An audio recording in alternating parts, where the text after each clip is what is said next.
Empuraan cinema കൊണ്ടുണ്ടായ ഏറ്റവും വലിയ. ഞാൻ അതുകൊണ്ടാണ് അതിനെ അപ്രീഷിയേറ്റ് ചെയ്യുന്ന ആ നിലവാരത്തിൽ.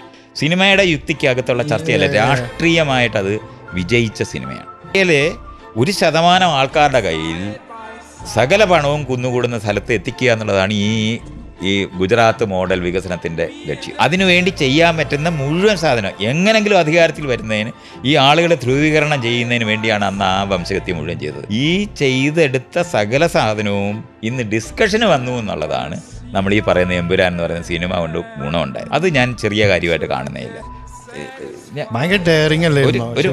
ഒരു 30 വർഷമായിട്ട് പലതരത്തിൽ നമ്മളിത് സംസാരിക്കാനുണ്ട്. ഈ കലാപം നടന്നോട്ട് നമ്മൾ അതിൻ്റെ മേളിൽ സംസാരിക്കുന്നതാണ്. എത്രയോ കാര്യങ്ങൾ, എത്രയോ സ്ഥലങ്ങളിൽ ലീഫ്ലെറ്റ് അടിച്ച് നടന്ന് സംസാരിക്കുക, എത്ര വീഡിയോയ്ക്കകത്ത് സംസാരിക്കുക ഒക്കെ ചെയ്തിട്ടുണ്ട്. അതെല്ലാം ഇന്ന് എന്താ പറഞ്ഞാൽ വീണ്ടും സർഫസ് ചെയ്യാനായിട്ട് സംബന്ധിച്ചു എന്നുള്ളതാണ്